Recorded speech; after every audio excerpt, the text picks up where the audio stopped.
Hello everyone and Merry Christmas, Happy Holidays, and all that other good stuff in between. I'm back with another average review, and spoilers, it's not even going to be the last one for this day. We're going to be reviewing the McFarlane Toys DC Multiverse Batman from Batman and Robin, played by George Clooney. Why? Well, I got him for Christmas today, and, well, the villain of that movie was Mr. Freeze, who's a nice-themed villain, nice Christmas, it all goes hand in hand. Starting out with the packaging, it's got a fairly standard Build-A-Figure box. You know, the DC Multiverse logo and Batman's name down there. We see we're collecting to build Mr. Freeze, and this is number 4 in the series, because he comes with the legs. We see the points of articulation, McFarlane Toys logo, and that 12 plus age rating up there, but we also see an unusual sliver of red. If we turn it around, we can see there's a black and red gradient with the movie logo, Batman's name, and the movie name, Batman and Robin. This all looks very nice. On the back, we see a portrait of Mr. Freeze, along with little portraits of the other figures in the wave, and a diagram of how to build, well, the Build-A-Figure. I know other people have said this, but man, this is a very self-explanatory diagram. I mean, yeah, the arms go in the torso, and the legs go on the bottom of the torso. Still, though, this is an overall very nice packaging style, and is a great way to differentiate it from the regular DC Multiverse comic releases. But hey, it's Christmas, so let's get to unboxing some presents.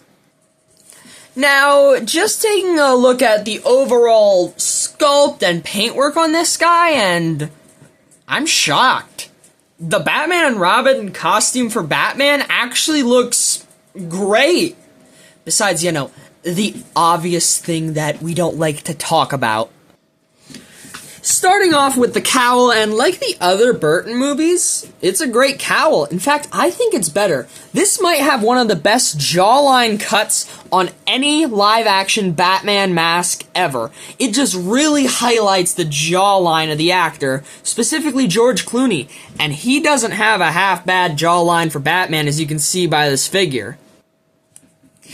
The eyebrows are thoroughly expressive on the costume, and the horns are nice, long, and pointy, but not to a ridiculous degree. It looks great, and the paintwork on the eyes, also great. Moving down, and the Bat logo is unique. It's not my favorite, same with the belt, which we'll get to in a minute, and also, we're not going to talk about it. You know, the two obvious, very pronounced elephants in the room. Moving back to things I like, though, the abs are very pronounced, similar to the original Burton suit. Granted, they're very exaggerated, but it was the 90s, and Batman's a comic book character, that's kind of to be expected. The arms are admittedly pretty bland, just kind of flat, but the gloves have some interesting details, like, for example, the unique fin shape. It's not my favorite, it looks too much like a shark fin for me. And also, it only looks like there's 2 on there instead of the usual 3, but hey, it's unique, and it doesn't look awful. And hey, at the very least, the gloves ain't just plain James boring gloves. I mean, they are kind of that for the most part, but they have a bit of wrapping around the knuckles and on the hand itself, which is pretty cool. Now, the belt is the one thing I actively dislike other than the thing I'm trying not to talk about, but I'm also constantly bringing up. It doesn't really look like a utility belt. You can't really store anything in there. I don't see any capsules or pouches or anything like that. Down below the belt, though, and I have some more things I'd like to praise, the musculature on the legs are very nice and defined, similar to the torso. I kind of wish they did something similar for the arms on the costume, you know, make it really feel like those comic book designs.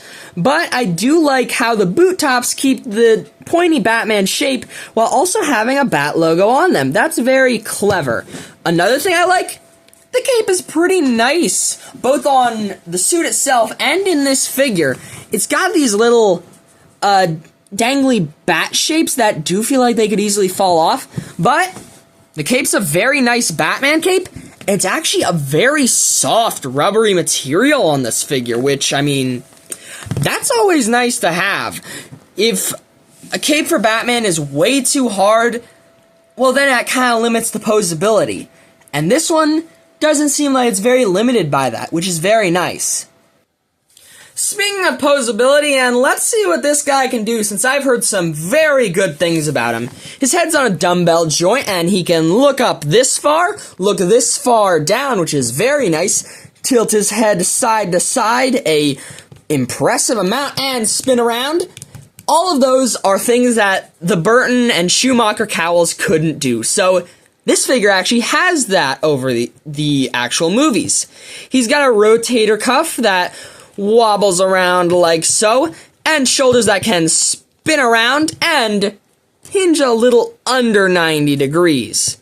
He's got bicep swivel with 360-degree rotation, and double-jointed elbows with a pretty much perfect bend. I mean, that's really nice. He's also got the McFarlane-style wrist articulation where they can hinge up and down, swivel at the wrist itself, but then also swivel at the forearm so that you can pretty much move the hand in any direction, which is always nice. Now, he's got a diaphragm joint and I believe a ball-jointed waist, which lets him bend forward this far, which is actually really impressive for a McFarlane figure. Bend backwards this far, which is very nicely not limited by the cape, and also, of course, has a very good range. Tilt side to side an impressive amount, and twist at both the diaphragm and the waist. Now, he's got McFarlane-style hips that can kick up a impressive amount. I mean, look at that.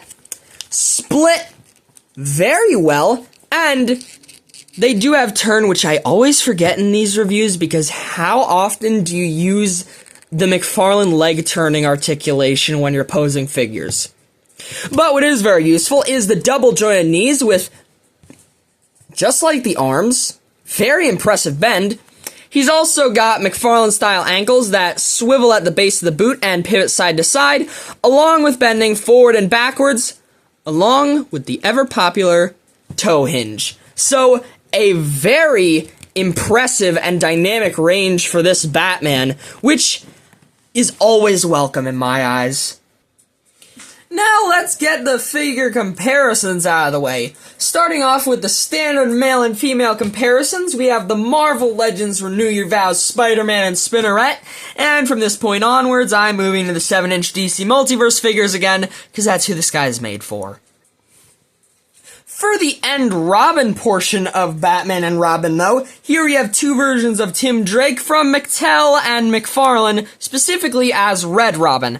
I know he wasn't the Robin in Batman and Robin, but these are the only Robins I have that scale well with DC Multiverse that aren't Damian Wayne. Oh yeah, speaking of Damian, here he is. This is the Bat Family 5-pack version with the head of the Infinite Frontier Damian. Also from the Bat Family 5-pack is another Bat Family member featured in this movie, Batgirl.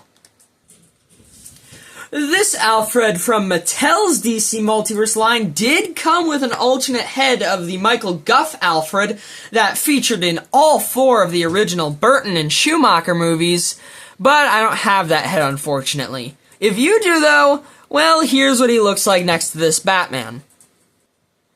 If I'm not mistaken, McFarlane is actually releasing a version of the Michael Guff Alfred with the Batman Forever Batmobile using this suited body that was used for the criminal version of the Joker from the Three Jokers line. So here's how that'd look. I think it might be a bit too tall for this guy, actually. Meh, what do I know? That nicely segues us into some other Joker and villain comparisons. Let's start out with the McFarlane Digital Silver Age Joker, which, spoiler alert, I think might be one of my favorite figures of the year. It's nearly perfect. And hey, a light-hearted Silver Age Joker certainly fits with the Schumacher version of Batman. What doesn't fit, though? Joker from Arkham City with this Batman. It is amazing how tonally different 2 different adaptations of the Batman universe can be. Joker from Arkham City is a nice segue to Two-Face from Arkham City by Mattel. Kilmer in the previous movie did face Two-Face in Batman Forever, although the Tommy Lee Jones version was considerably campier than the Arkham video game version. Also in Batman Forever was the Riddler played by Jim Carrey.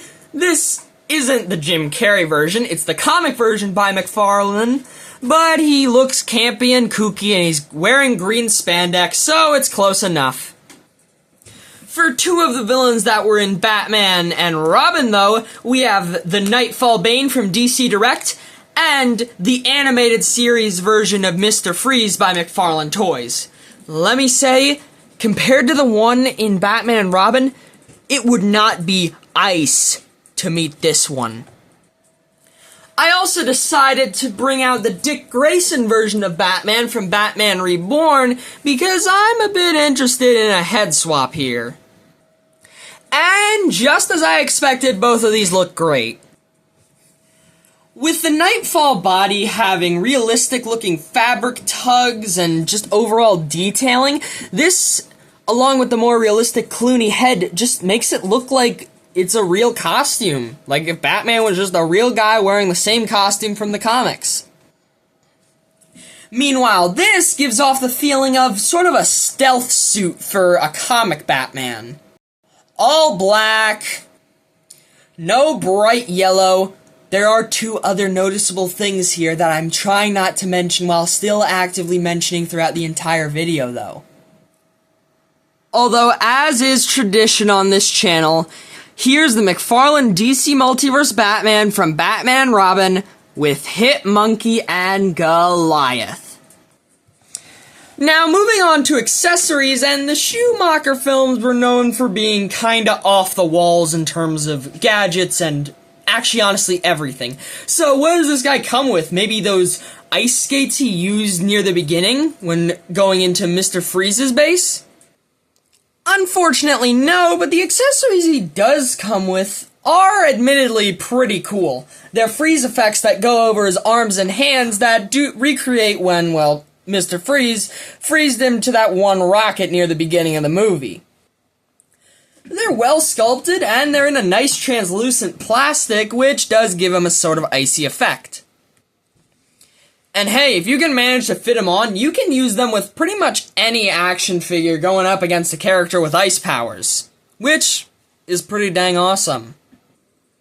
Since this is a Build-A-Fig, though, he also comes with the legs of Mr. Freeze, and they're actually pretty nice. They've got a lot of nice sculpting, some pretty nice shiny paint along with the bright blues, and, well, I might as well go over their articulation since I'm probably not going to get the rest of the Build-A-Fig, although now it's actually kind of tempting.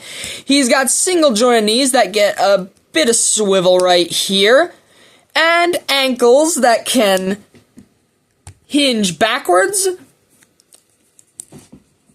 forwards, and pivot a very good amount, along with, of course, toe articulation.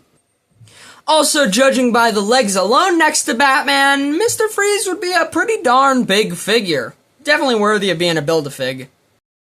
Oh yeah, he also comes with a trading card and figure stand, who really cares. If you're wondering about the bio on the back of the card, here it is. It's just kind of a summary of the Batman and Robin movie. Now, if you've made it this far into the video, you're probably curious about the price of this guy. Well, it's at a whopping $25 on Amazon. The retail price for this figure. I don't know how it hasn't sold out, but I guess that's a good thing because this figure's really great. Yeah, if you couldn't tell, I'm pretty happy with this guy. In fact, I could count the only negatives I have on one hand, and like 3 of those problems are just with the design of the movie costume rather than the actual figure. In fact, let me go over those very few problems. I don't like the design of the belt or the glove fins. They just kind of don't sit right with me. I wish he came with, some sort of bat gadgets like, because he's Batman, or at least some accessory holding hands, because he's just got fists, Oh yeah, and also, bat nipples. Yeah, now I finally mentioned it. But overall, despite those very nitpicky flaws, I'd give this DC Multiverse Batman from the Batman and Robin movie a 9 out of 10. He's a very worthy pickup, even if you don't like the Schumacher Batman movies. Well, this has been a fairly fun video to make. Merry Christmas and Happy Holidays, everyone. But this ain't the last video I'm gonna be making tonight.